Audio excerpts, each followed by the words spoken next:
നമസ്തേ. ഈ കണി കാണുന്നതിലൊക്കെ വിശ്വാസമുണ്ട് മിക്കവർക്കും. രാവിലെ എഴുന്നേറ്റ് ആരെയാണോ കണി കണ്ടത് എന്ന് പലരും ചോദിക്കാറുണ്ട്. നമ്മൾ കണി കാണുന്നതിൽ വിശ്വസിക്കുന്ന ആൾക്കാരാണെങ്കിൽ നമ്മൾ എഴുന്നേറ്റ് വരുമ്പോൾ ചെയ്യേണ്ട ചില കാര്യങ്ങളുണ്ട്.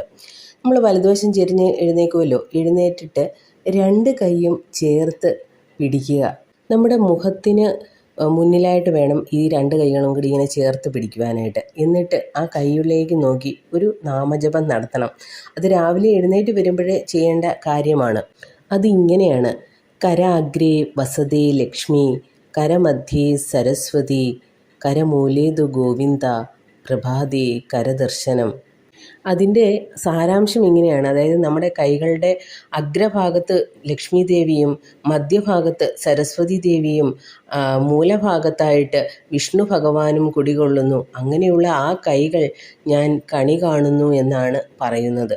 അതിനുശേഷം വലത് കൈകൊണ്ട് നിലത്ത് തൊട്ട് ഭൂമിദേവിയെ വന്ദിക്കുന്നതായി സങ്കല്പിച്ച് നിലത്ത് തൊട്ട് തൊഴുക. അത് ഈ ഒരു മന്ത്രോച്ചാരണത്തോടുകൂടി വേണം. സമുദ്രവസനേ ദേവി പർവ്വതസ്തന മണ്ഡലേ, വിഷ്ണുപത്നി നമസ്തുഭ്യം, പാദസ്പർശം ക്ഷമസ്വമേ. ഈ ഒരു മന്ത്രം ചൊല്ലിയതിനു ശേഷം കൈകൾ കൊണ്ട് നിലത്ത് തൊട്ട് തൊഴുതതിന് ശേഷം മാത്രമേ നമ്മുടെ കാലുകൾ നിലത്തേക്ക് ചവിട്ടാവൂ. നമ്മൾ കാല് നിലത്ത് വയ്ക്കുന്നതിന് മുമ്പ്, ചവിട്ടുന്നതിന് മുമ്പ് ദേവിയോട് ക്ഷമാപണം നടത്തുന്ന ഒരു പ്രാർത്ഥനയാണ് ഇത്. ഹരേ കൃഷ്ണ. സർവം ശ്രീകൃഷ്ണാർപ്പണമസ്തു.